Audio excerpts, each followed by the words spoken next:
Bien chicos, arrancamos con esta nueva clase de repaso y en esta oportunidad voy a hacer un poquito de referencia o hincapié en esta unidad que no tuvimos la oportunidad de verla en video. Así que voy a resaltar y remarcar puntos que creo que les va a ser importante a ustedes, ¿no?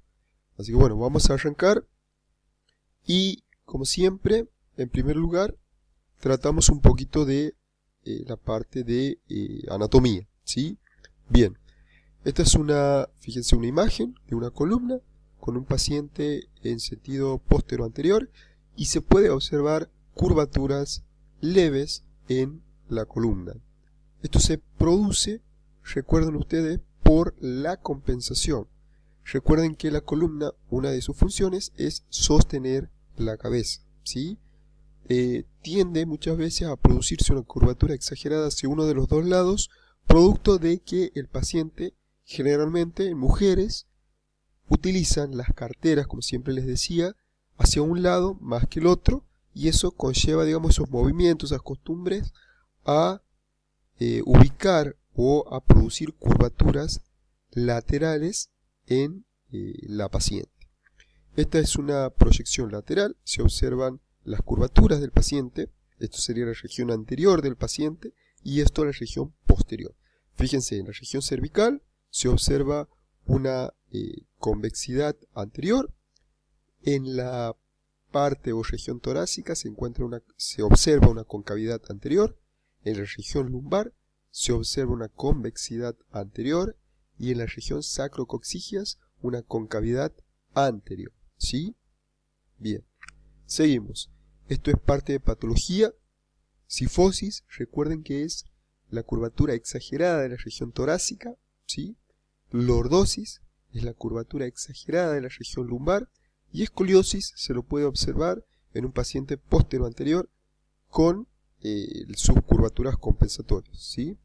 Tanto de, digamos, de la región lumbar con la región dorsal, ¿sí?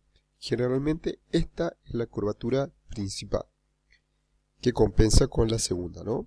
Fíjense que el paciente siempre presenta un hombro más elevado que la cadera contralateral, ¿sí? Hay pacientes o existen pacientes que el mismo hombro elevado corresponde a la misma cadera, ¿sí? Eso es relativo, digamos, dependiendo de las costumbres que suela o lleve el paciente, ¿no? A medida que se va acrecentando esta curvatura. Este es un paciente, fíjense, normal, cifosis, lordosis y escoliosis. Bien, este es un paciente con cifosis previa cirugía y este es un paciente postquirúrgico, ¿sí? Donde se le colocan unos estabilizadores metálicos para corregir esa postura. Bien, esta es una plaquita lateral de la región dorsal y se observa la cifosis. Esto es una escoliosis, fíjense, del mismo paciente. Y observen no solamente la curvatura que presenta el paciente, una cadera más elevada, sino también que el hombro o el mismo hombro es un poquito más elevado, igual a la cadera elevada, distinto a la imagen que veíamos anteriormente. ¿Sí? Bien. Esta es una pacientita, ¿sí? Un caso particular de una paciente que obviamente es intervenida quirúrgicamente, que presenta tanto cifosis como escoliosis. Fíjense en esta imagen como la paciente presenta una escoliosis y en esta imagen lateral presenta una cifosis. ¿Sí? Recordemos, escoliosis y cifosis. Bien, este es un paciente con cifosis y, por supuesto, una lordosis exagerada. Escoliosis, escoliosis y escoliosis, ¿sí? Tres proyecciones de escoliosis.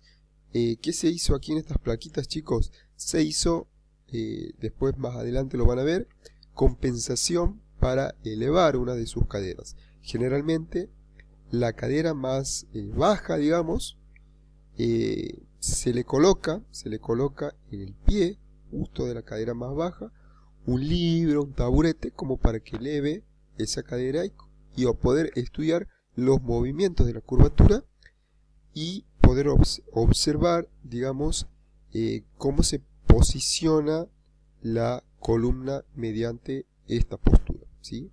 Aquí fíjense que es el mismo paciente con la curvatura hacia un lado, ¿sí? Y aquí se ha elevado la cadera y existe menos curvatura, ¿sí? O la curvatura se ha modificado.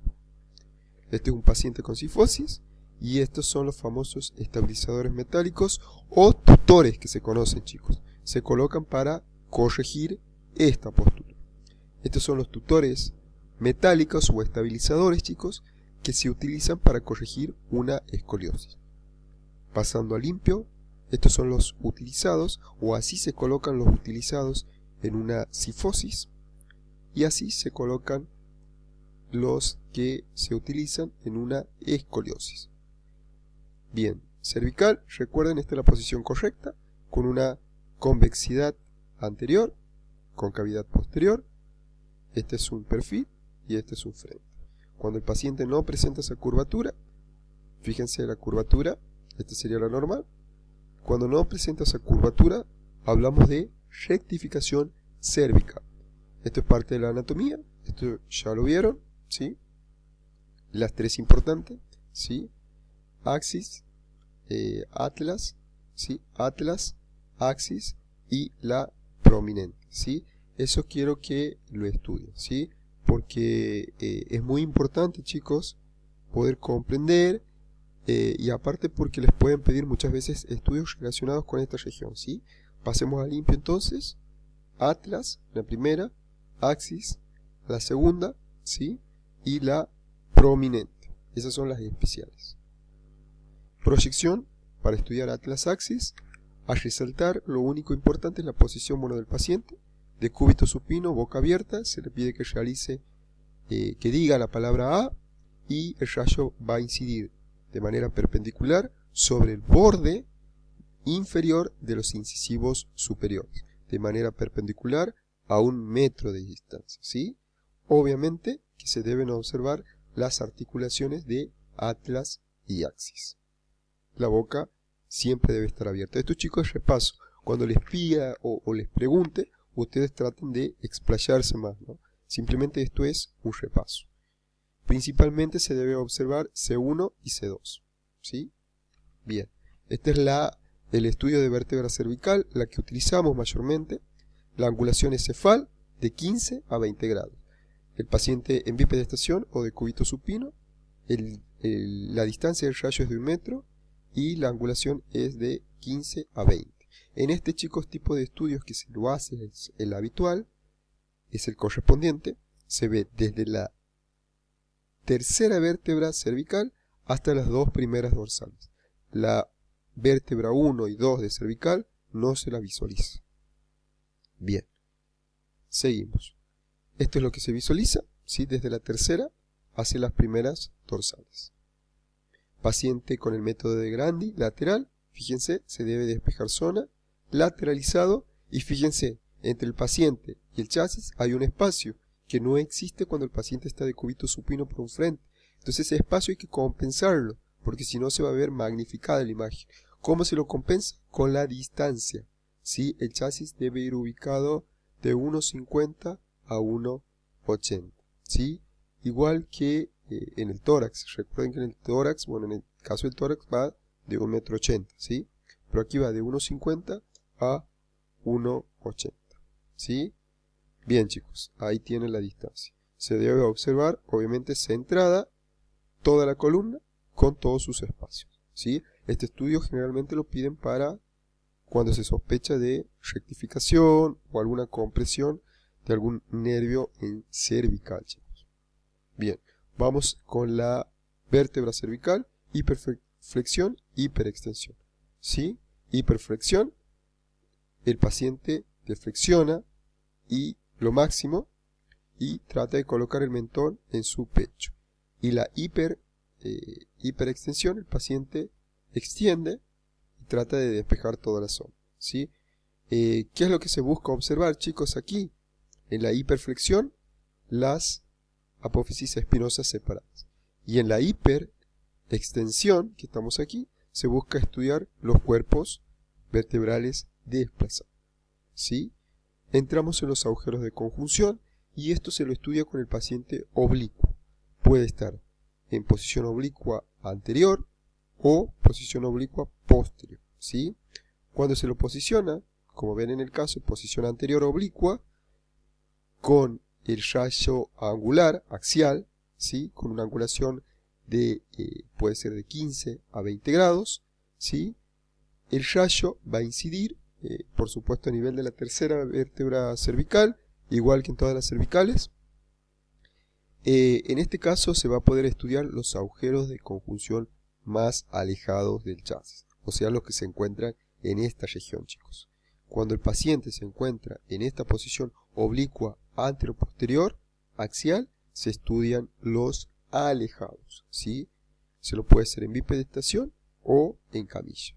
Pero cuando el paciente se encuentra en posición póstero anterior, fíjense, oblicua, póstero anterior, axial, se estudian los agujeros de conjunción más próximos al chasis. Lo que varía aquí solamente es una es la posición del paciente, que está póstero anterior, y otra es la angulación del rayo, que en este caso no va cefal, sino en este caso va caudal, chicos. Bien, seguimos.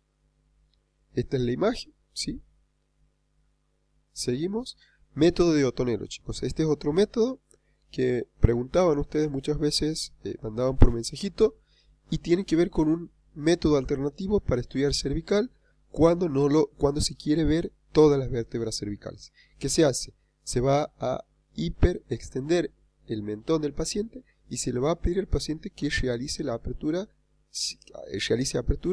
y cierre de boca permanente, es decir, abre y cierra permanentemente la boca, previo a realizar el disparo, chicos, ¿sí?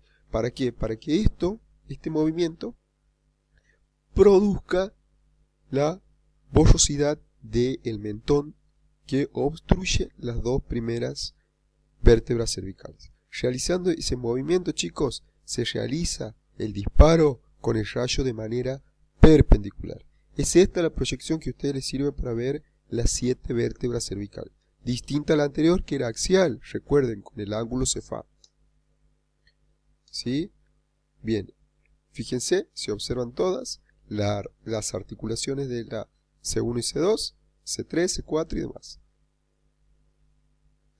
Esta, chicos, es para estudiar la región posterior de la columna cervical, es decir, los arcos vertebrales posteriores. ¿Cómo se realiza? Con la angulación caudal, de 15 a 20 grados. Perdón, chicos, me corrijo. Se realiza la angulación caudal de aproximadamente 25 grados, ¿sí?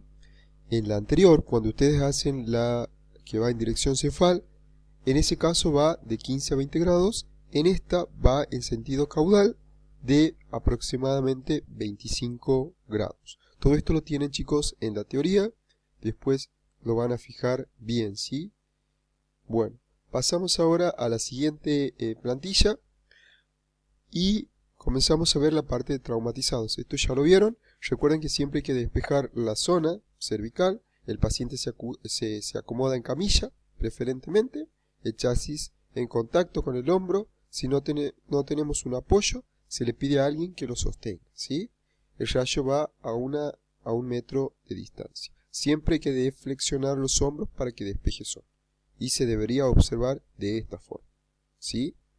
Lo mismo se hace la axial, que vimos previamente, y las oblicuas, ¿sí? Con el paciente de cúbito supino, el chasis un poco deslizado hacia un lado lateral y con una angulación cefal, ¿no? Ya saben la cantidad de grados a realizar. Bien, chicos, aquí cortamos y en instantes sigo con el siguiente video. Gracias.